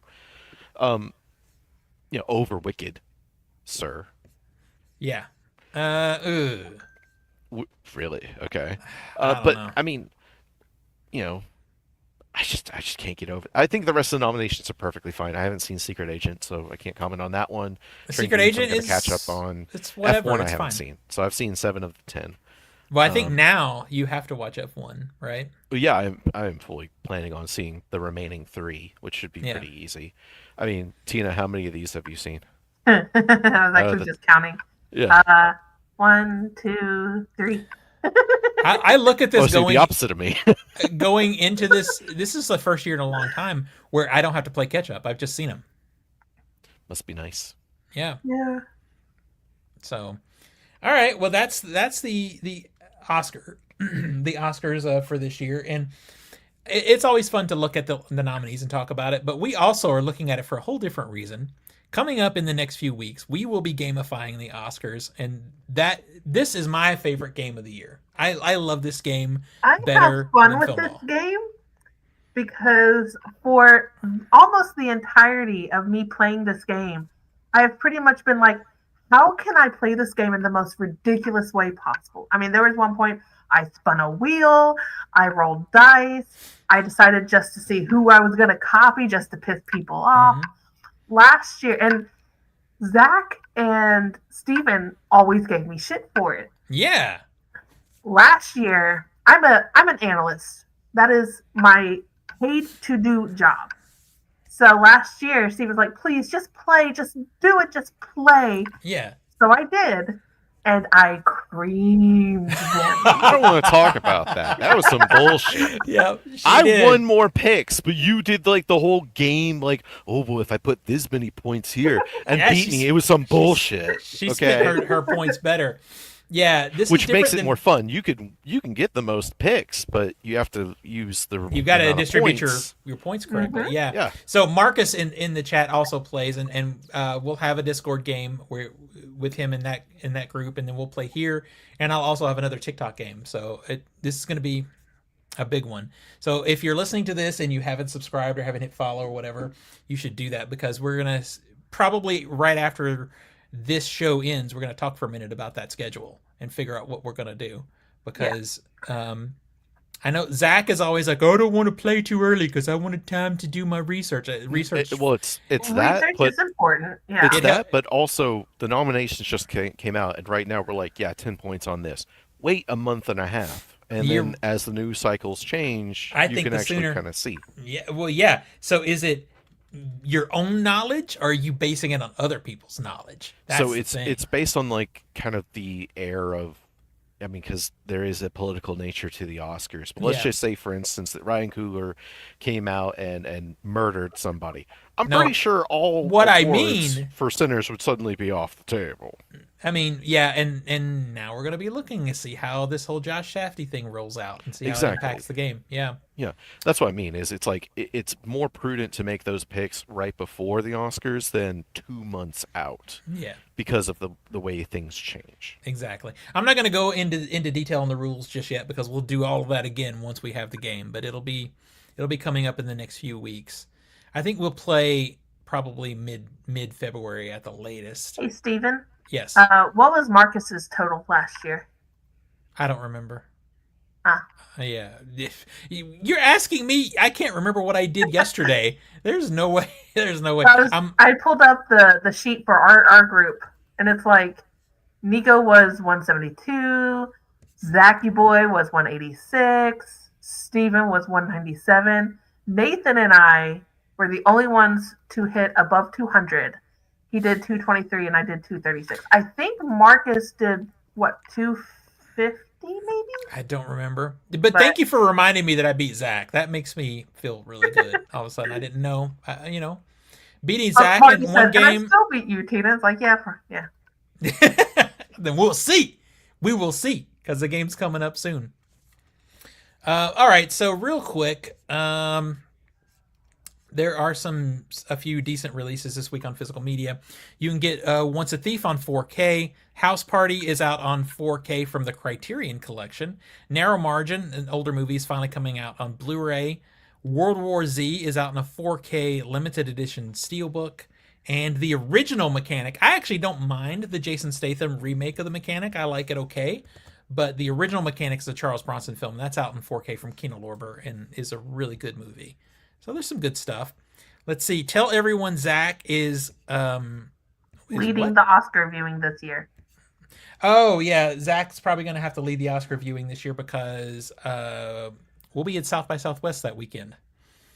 Well, good thing I have access and I have a good internet connection. So yeah, so that's probably what's going to happen.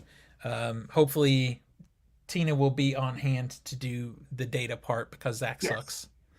So that's how that's going to roll. I still remember the one year where Zach was like, I wish they'd stop going so fast. Because he was trying to do the totals, and my sheet has it built in, and it's like, yeah, I was trying to hand math this shit. You're like, come on, what's the total? I'm like, I carry the one. Give me a minute.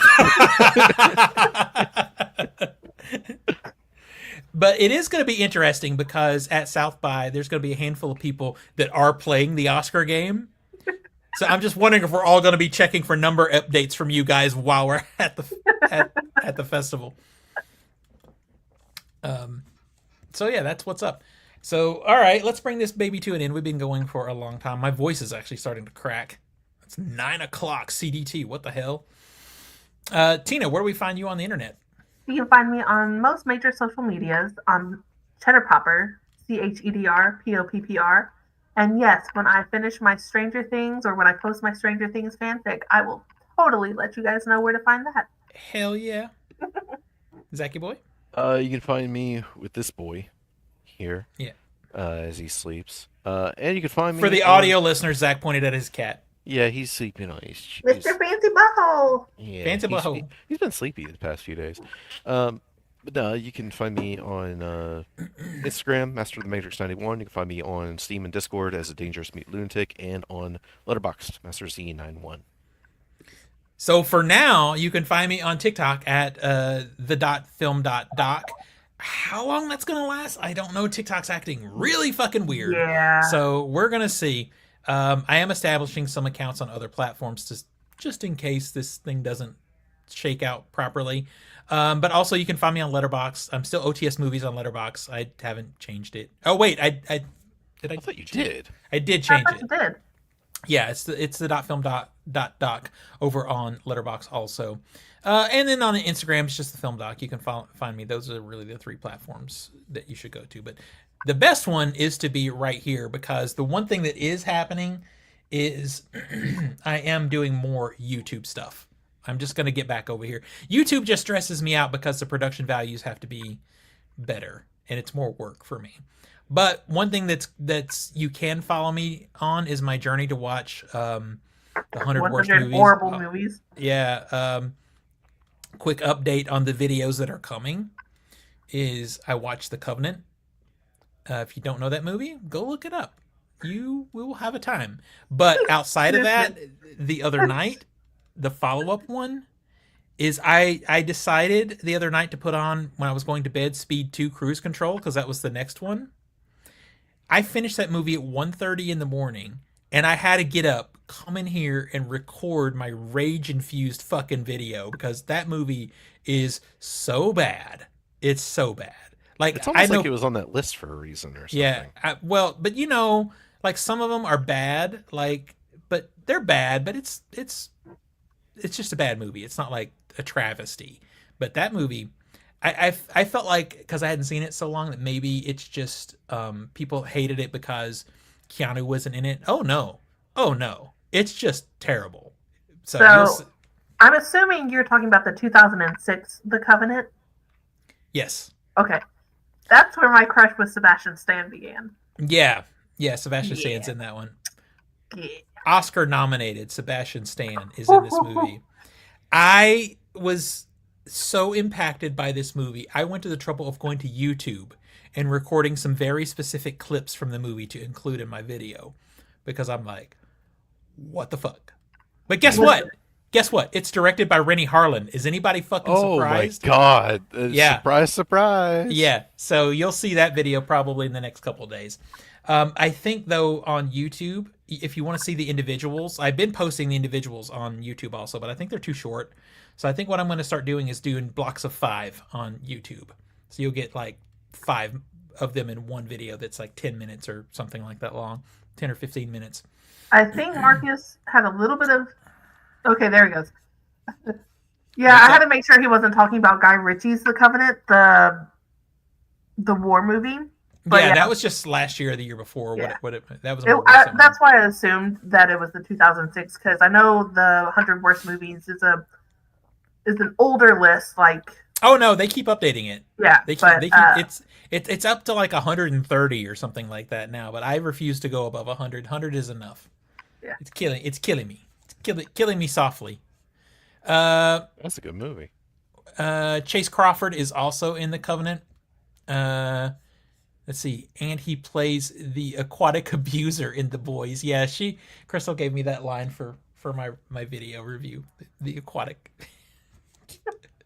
Yeah, so you'll see those coming soon. Anyway, we'll see everybody next week. Bye, everybody.